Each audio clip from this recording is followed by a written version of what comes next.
Bienvenidos a Caos y Destino. Bienvenidos un día más a vuestro canal de misterio. Vamos a ver de qué hablamos hoy. La verdad que hoy la historia se las trae.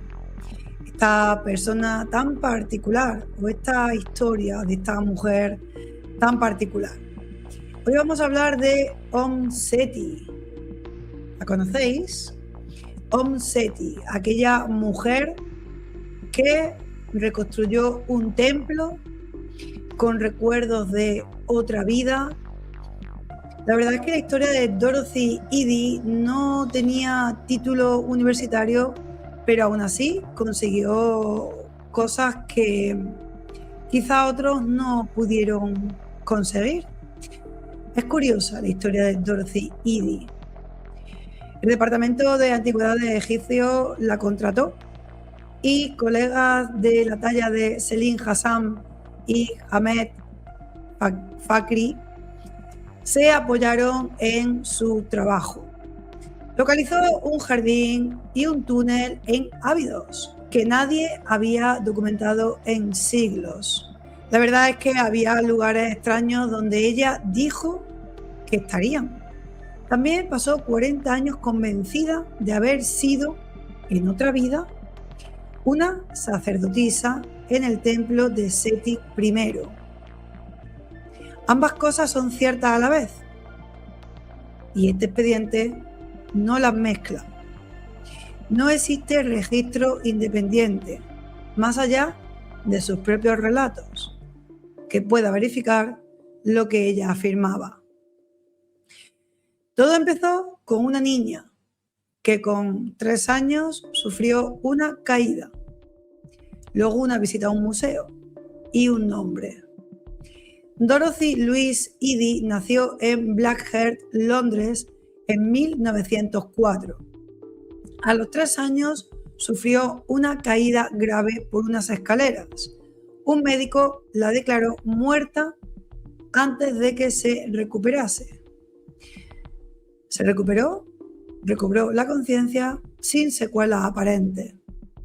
Según su propio relato, recogido más tarde por ella misma y por quienes la entrevistaron, a partir de ese momento comenzó a soñar de forma recurrente con un edificio, con columnas, con jardines y a sentir un rechazo intenso hacia la religión cristiana de su familia.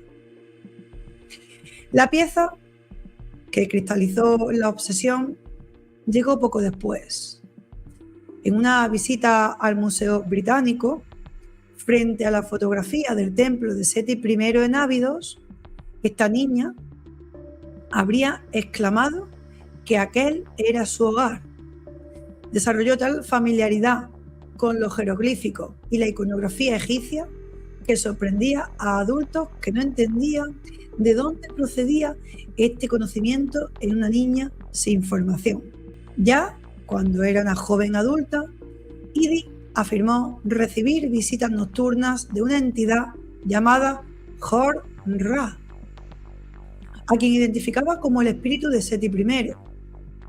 Según su relato, Hor-Ra le dictó a lo largo de unos 12 meses la historia de una vida anterior. Había sido Bentresit, una sacerdotisa del templo de Abidos, que además había mantenido una relación con el propio faraón y que al ser descubierta se había quitado la vida para no comprometer al trono. Eddy contaba que se levantaba de noche a escribir en jeroglíficos lo que esta entidad le transmitía. Hay un hecho que no es verificable y es la existencia de este tal Hor-Ra, esta identidad que decía que ella era Bentresit, que tampoco parece que esté en ningún sitio. La primera mujer del Departamento de Antigüedades fue ella, Eddy. Se casó en torno a 1931-1933.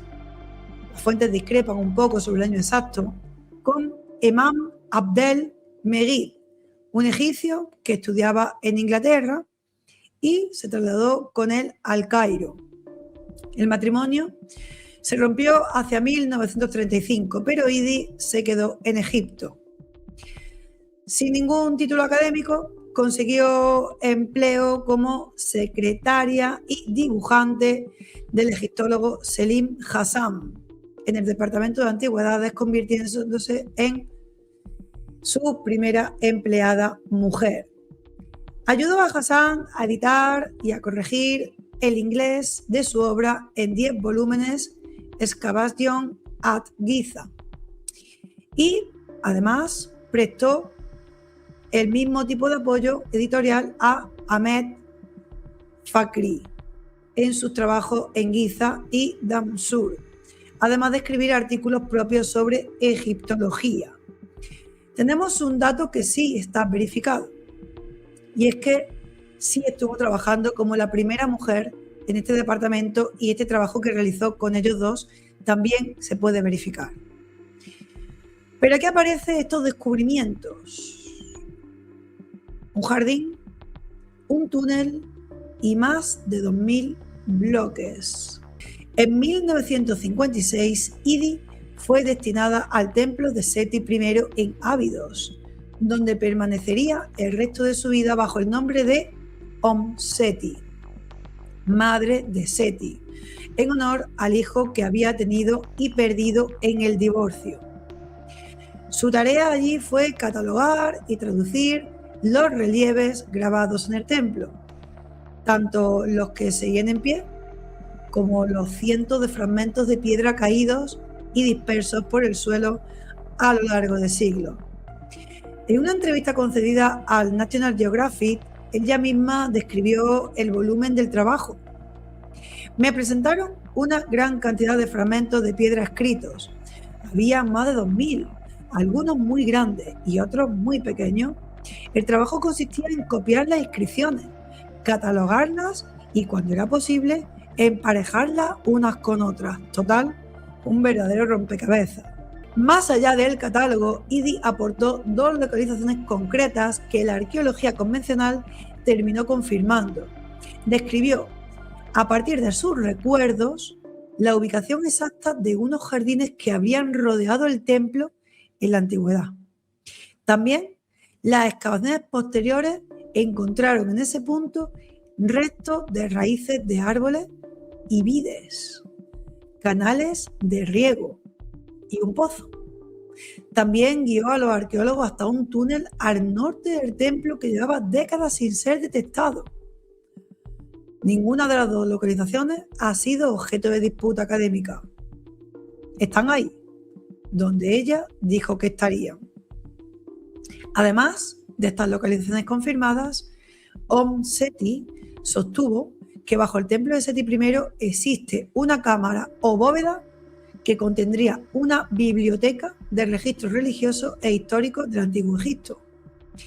Pero a diferencia del jardín y el túnel, esta afirmación no ha sido sometida a excavación hasta la fecha. No hay confirmación ni de desmentido, ni simplemente no se ha comprobado. Hay que distinguir que esta predicción específica de Abidos de la conocida leyenda del Salón de los Registros bajo la Gran Esfinge de Giza, popularizada en los años 30 por el vidente estadounidense Edgar Cayce, son 2 afirmaciones distintas, en lugares distintos. Según ella, bajo el templo de Seti.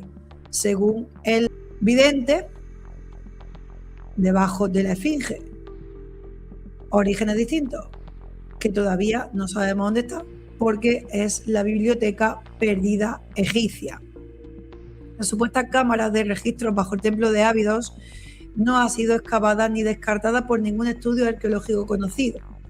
No es lo mismo que el Salón de los Registros de Cayce de Giza, una leyenda distinta y anterior a Seti, aunque de todas formas nada ha sido excavado, ni comprobado, ni confirmado. El astrónomo y divulgador Carl Sagan, uno de los críticos más equilibrados del fenómeno de la reencarnación, escribió sobre el caso de Seti que no existe registro independiente, más allá de sus propios relatos, que verifiquen lo que ella afirmaba. Ningún testigo, por ejemplo, que presenciara sus supuestos encuentros nocturnos con la manifestación del faraón. Al mismo tiempo, Sagan la describió como una mujer vivaz, inteligente y dedicada que hizo contribuciones reales a la egiptología. Una cosa no quita la otra. No es un veredicto sobre si la reencarnación existe o no.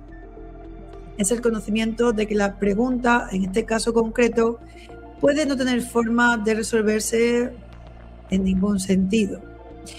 Seti vivió el resto de su vida en una modesta casa junto al templo, realizando por su cuenta ofrendas y rituales dedicados a Osiris y a Isis hasta su muerte en 1981. Cuando llegó ese momento, ni las autoridades musulmanas ni las cristianas locales aceptaron oficiar su entierro conforme a sus respectivos ritos. Fue inhumada en el borde de un cementerio copto, en una tumba que a día de hoy sigue sin lápida. Muy triste, ¿no? Muy triste que esta mujer no tenga una lápida.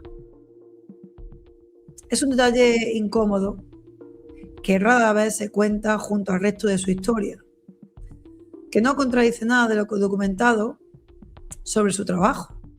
Simplemente añade otra capa más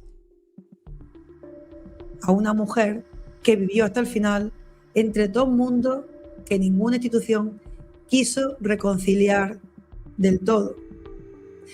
Es muy triste que Seti, siendo una reencarnación de esta sacerdotisa o simplemente una mujer inteligente donde la haya, que ayudó a todo eso, siga a día de hoy en los límites en un cementerio copto y sin tumba. La verdad queda ahí fuera.